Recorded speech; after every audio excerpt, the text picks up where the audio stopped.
Okay. Again, I'll put the link to the video. Hopefully it's not blocked. Apparently if I press play in my video, YouTube gets mad at me. I had an issue with the Titanic clip. But in this toxic relationships video, it basically goes over that a non-toxic relationship has equality. Baseline of that, equal. You have two people that offer the same, they have equal say, equal votes, equal power. There isn't one person hovering over another person making all the decisions. A toxic relationship drains your energy. So it is like a lot of work, it's stressful. You would notice the toxic relationship taking a toll on you. So, how can you tell if you're in a toxic relationship and how do you get out of it? The video goes over these 6 steps. First, it wants you to diagnose the relationship or if it has symptoms. So, are you getting tired of arguing? Is this person not treating you with equality? Recognize your role in the relationship. It could be possible that you are the one creating the toxicity in it, and you are the one commanding people around and telling them what to do and using your friends as doormats. So be careful and make sure you're not letting people walk all over you, but you are also not using other people. You can start to build boundaries up so that you could potentially fix the relationship. So if there's no equality and the person is saying like every week, hey, give me the answers to the health homework, and you've been doing it because you think, well, we're friends, that's what friends do, but it's not in return. So they're getting all of your information and they don't help you out at all. You can start to set boundaries and, maybe this week you're like, no, do it yourself. I worked hard and you never helped me when I asked for help, so no. And if they can respect that, then you might be able to salvage the relationship. If they can't, then the relationship might come to, an end. It's important to remember that you can't change other people, but you can stop being a doormat, as they put it. So if you, absolutely hate something about another person, then maybe it's just someone you shouldn't hang around with instead of trying to change them. And then if someone's trying to change you, it's important that you set those boundaries and tell them no. You remember those refusal skills. It works for a lot of situations other than drugs and bad ideas. So, use those refusal skills, tell them no, try to communicate and have equality in the relationship, but if they can't respect that, then you gotta go. You can always get a second opinion. There's been many times in high school where I've seen people in these relationships. My best friend was in an unhealthy romantic relationship. She had a boyfriend and he would just slowly, take over and tell her how to dress, how to act, who she could hang out with. I can't see you because I have to hang out with him. And it's like, you have to? I'm confused. You're your own person. You can decide if you want to hang out or not. You can decide if you want to dress a certain way or not. Like, this person doesn't control you, but it ended up being very controlling and unhealthy. And, she wouldn't quite listen to me on her own, so I got a second person to kind of back me up. It's very hard to convince people that they're in a toxic relationship if they don't see it. So sometimes you have to give your opinion and then just let it sit with them for a while. But if it's someone that you don't want to lose in your life, then it's worth fighting for. But if it's someone that you're like, hey, I said my piece, and I've done this with friends in high school too, and it's like, if they can't respect how I feel or they can't, help themselves, then I'm just gonna have to let them do them, and I'm out. So, look out for yourself. You teach people how to treat you. If you're gonna let someone walk all over you and disrespect you, then that's how everybody else is going to assume that they can treat you. So know that you are worth that equality and respect, and you are worth a healthy relationship. Ignore that. Again, here's our teen power and control wheel.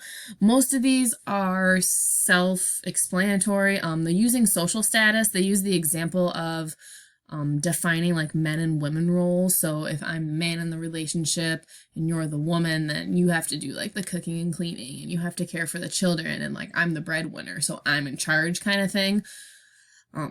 We all know that's not necessarily true anymore, and, you know, we're trying to blur those lines, but that person would threaten, you know, that social status. Like, I'm the man, you're the woman, you have to listen to me, which is not very nice. The sexual coercion one, again, is manipulating or making threats to get sex, getting her pregnant on purpose so that she, like, has to stay in a relationship, which is not healthy. You don't have to stay in a relationship just because you have a child with someone. Threatening to take the children away, big one. And then getting someone drunk or drugged to have sex. And then again, this big one, this isolation exclusion, I think is like a huge red flag for those unhealthy relationships. Controlling what they do, who they see, who they talk to, what they read, what they eat, where they go, limiting outside involvement, so cutting off other friends, family members, using jealousy to justify action. So like, I only did that because I was jealous. I mean, a little jealousy, I think, you know, is fine, but if the person's like constantly nagging you, why are you talking to them? You can't talk to them. I mean, it's not healthy. There's just a little cartoon that, you know, explains unhealthy relationships in another light. When I said I wanted you to pay more attention to me, I didn't mean you should follow me on Twitter. So if the person just like completely emotionally ignores you in person, that's probably not healthy either. All right, moving on to healthy relationships and what those look like. Characteristics of healthy relationships are pretty much going to be the opposite of the ones we looked at for unhealthy. So a healthy relationship has these characteristics. So we have honesty and accountability, non-threatening behavior, negotiation and fairness. You have that equality, so you both get a say.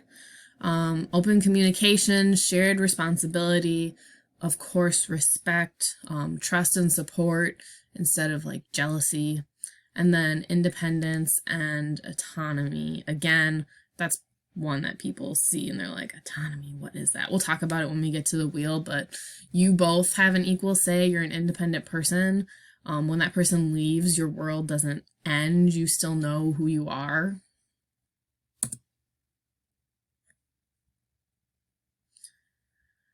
This is where I ran into troubles last time. I pressed play so you guys could just see the clip without, it won't show you, or you won't be able to hear it. But then YouTube was rude and flagged me for using their clip in my movie, so I can't press play.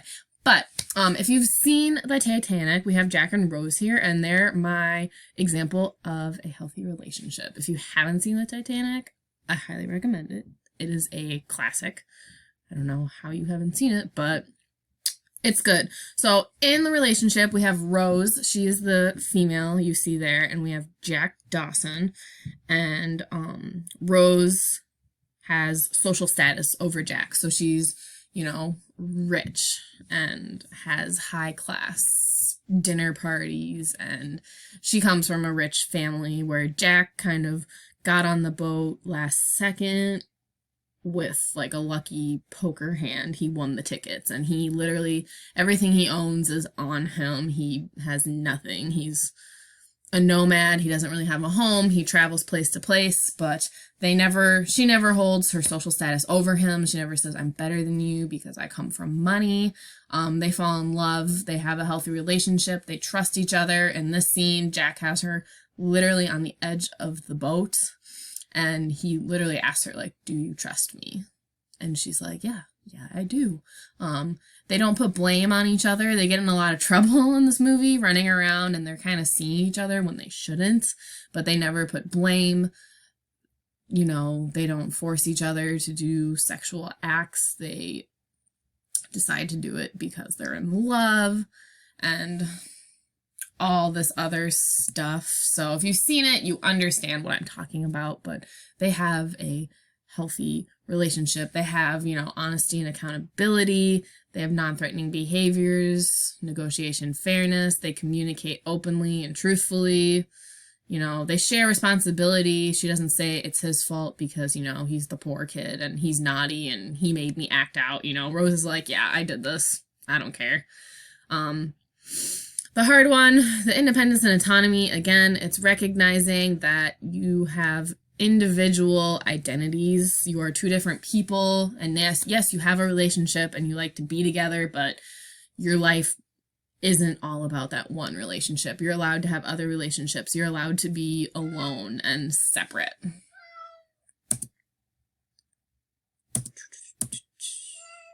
This is just an example that I had in class saying, like, what is the relationship? Basically, if you've seen the Big Bang Theory, Sheldon doesn't really foster healthy relationships. He thinks differently, so he thinks it's all about him, and he's asking Penny to do him a favor, and he's really not taking no for an answer. He's not considering her feelings or that she might be busy. So it's just another fun example of, you know, he's not like hitting her or abusing her, but it's still unhealthy.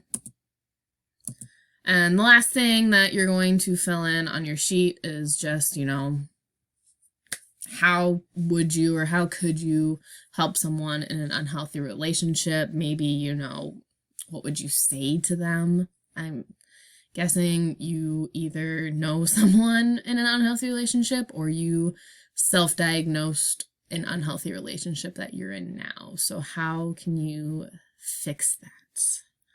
And then how important are healthy relationships to you? Do you care that you are in healthy relationships, that people respect you, or do you care that you have more people just in your life, whether it's healthy or not? So this assignment's worth 20 points.